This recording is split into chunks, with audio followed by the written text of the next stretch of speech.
Channel के सभी दर्शकों को नमस्कार, जय श्री कृष्णा, प्रणाम। आइए आज हम चलते हैं एकादश भाव अर्थात आमदनी का जायजा लेते हैं। आमदनी का स्थल, आमदनी का मार्ग क्या होगा, बस इसी विषय में अच्छी तरह से जानते हैं। इस वीडियो को हम 2 पार्ट में बनाएंगे। पहले पार्ट में 11वें भाव के बारे में कुछ बातें आपके साथ करेंगे। उसके बाद दूसरे पार्ट में हम हर एक राशि के अनुसार अर्थात एकादशेश कौन बनेगा और कौन बनेगा आपके जीवन में आमदनी का कारण, बस यही विषय है इस वीडियो में। पूरा वीडियो ध्यानपूर्वक देखिएगा। तो सबसे पहले हम आपको ये बता दें कि 11वें भाव को आमदनी का भाव कहते हैं, लाभ भाव भी कहते हैं। यहाँ से बड़े भाई बहनों के बारे में भी विचार किया जाता है। ससुराल से धन प्राप्ति का योग यहीं से पता किया जाता है और चोट का योग, हवाई जहाज की यात्रा, हिंसक प्रवृत्ति, माता एवं बहनों के सुख में कमी, इन सभी विषयों के बारे में इस घर से जाना जाता है। आय स्थान एकादश स्थान अर्थात प्राप्ति का स्थान है। प्राप्ति, आमदनी सब पर्यायवाची शब्द हैं। इस एकादश स्थान में यदि कोई ग्रह बैठा हो तो वो अपने भाव अथवा कारकत्व से संबंधित वस्तु की प्राप्ति करवा देता है। विशेषतः जब लग्नेश आमदनी के स्थान में बैठता है तो भिन्न प्रकार से प्राप्ति निश्चित होती है। जैसे सूर्य लग्नेश होकर के एकादश स्थान में स्थित हो तो राज्य तथा साहस की प्राप्ति होती है। चंद्रमा यदि लग्नेश होकर के एकादश स्थान में स्थित हो और बलवान हो तो मनुष्य के जीवन का मुख्य निर्धारित उद्देश्य उसे प्राप्त हो जाता है। ऐसा व्यक्ति मानसिक रूप से भी बड़ा बलवान होता है। और मंगल यदि लग्नेश होकर के एकादश स्थान में बैठा हो तो मनुष्य में साहस, गुस्सा, प्रताप, कार्यक्षमता आदि गुण प्रचुर मात्रा में पाए जाते हैं। यदि लग्नेश बुध हो और एकादश में बलवान होकर यानी आमदनी के स्थान में बलवान होकर के बैठा हो तो मनुष्य तीव्र बुद्धि, शास्त्रवेत्ता, परोपकारी और यज्ञकर्ता होता है अर्थात धर्म कर्म में प्रवीण होता है। इसी प्रकार अगर गुरु लग्नेश होकर के इस भाव में स्थित हो तो मनुष्य धार्मिक, भोगप्रिय, गाने बजाने आदि में कुशल होता है। शनि हो तो परिश्रमी, गंभीर, दर्शन शास्त्रवेत्ता, भूमि युक्त होता है। यहाँ पर गोचर द्वारा फल प्राप्ति के विषय में भी जानना अति आवश्यक है।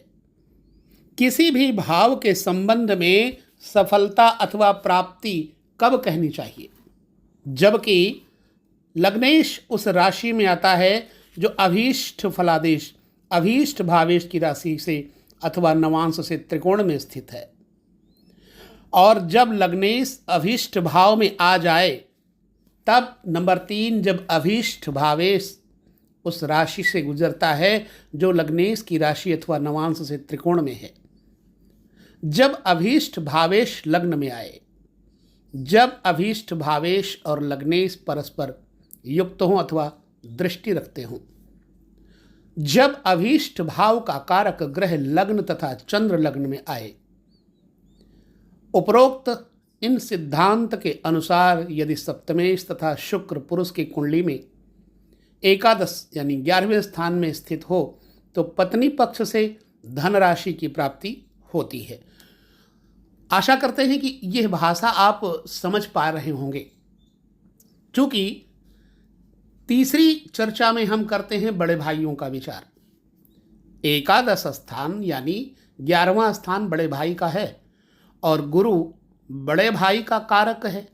जब 11वां स्थान में गुरु शत्रु राशि का होकर स्थित हो और उस पर पाप ग्रहों का प्रभाव हो तो मनुष्य का बड़ा भाई नहीं होता, और कई बार होता भी है तो बड़े भाई जैसा नहीं होता। बड़े भाई के जीवन के लिए हानिकारक होता है। जब कोई पाप ग्रह जैसे मंगल, शनि आदि 11वें भाव का स्वामी होकर के पंचम भाव में बैठे हों तो बड़े भाई से वंचित रखता है। ये बड़े भाई के बारे में भी 11वें घर से देखा जाता है, इसलिए मैंने आपके साथ ये बात किया। अब रोग, चोट आदि का विचार भी 11वें भाव से किया जाता है।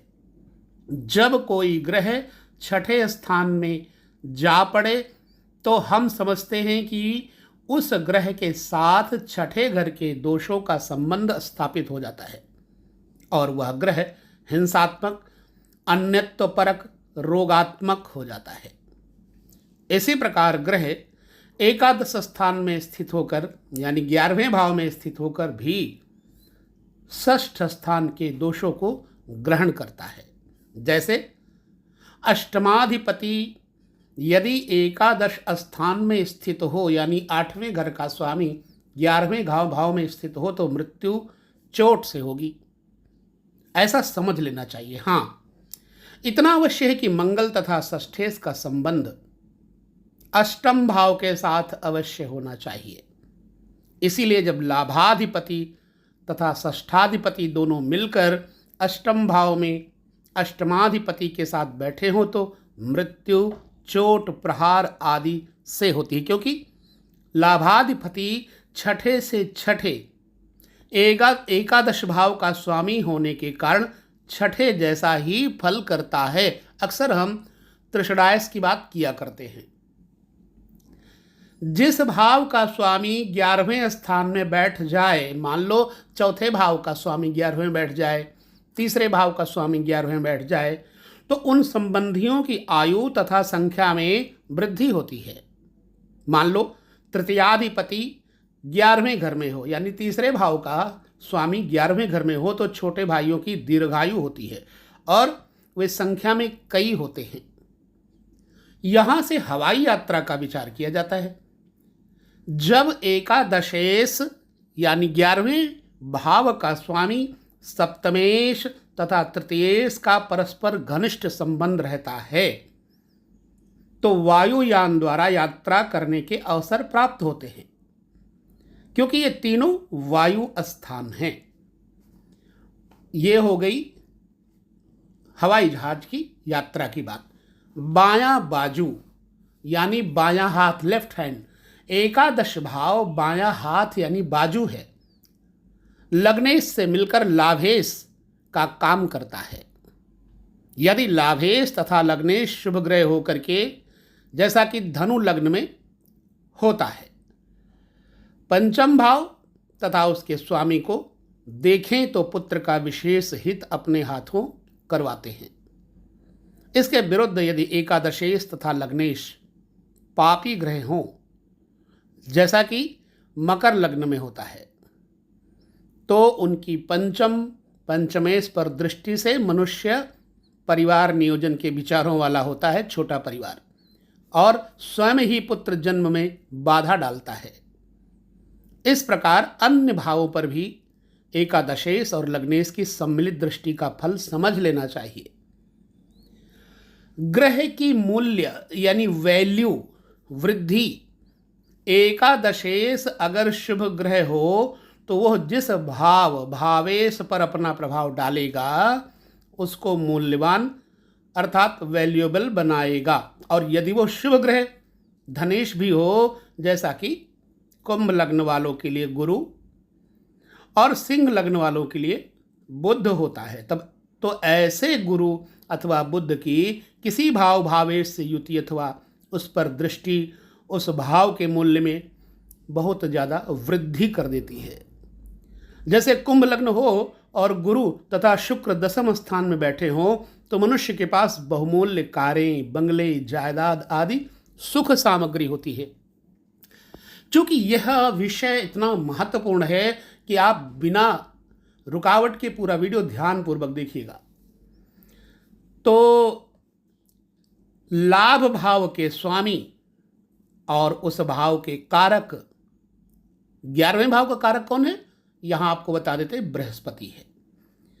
तो 11वें भाव के स्वामी जो कि वर्तमान में जो राशि है उसका राशि, जैसे मान लो वर्तमान में 11वें भाव का स्वामी मंगल मेष है तो मंगल हो गया, लेकिन यहाँ का कारक कौन है, बृहस्पति है। तो बृहस्पति को भी देखना है और मंगल को तो देखना ही है।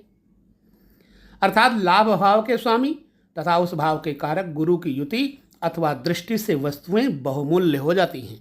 चूंकि लग्नेश में भी मूल्य निहित रहता है, अतः यदि गुरु द्वितीय, पंचम अथवा एकादश भाव का स्वामी भी हो और सूर्य तथा चंद्रमा अधिष्ठित राशियों का अधिपति भी हो, फिर तो गुरु में और अधिक मूल्य आ जाएगा, वैल्यू आ जाएगी। और ऐसा गुरु जिस भी लग्न, लग्नेश आदि को देखेगा उसे विशिष्ट, उत्तम, ऊंची धनी स्थिति, प्रतिष्ठा तथा उत्कृष्ट रूप से मूल्यवान बनाएगा, वैल्यूएबल बना देगा। 11वें भाव का ये सब प्रमाण है।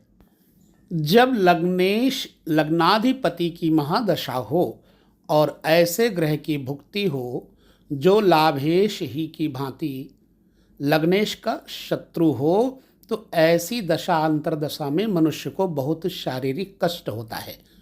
इस विषय में देव केरल में कर्क लग्न के संबंध में बताया है कि लाभाधिपदशा काले शनेः भुक्तौ महाविपत, अर्थात लाभाधिपति शुक्र की महादशा में तथा शनि की भुक्ति में महाविपत्ति होगी।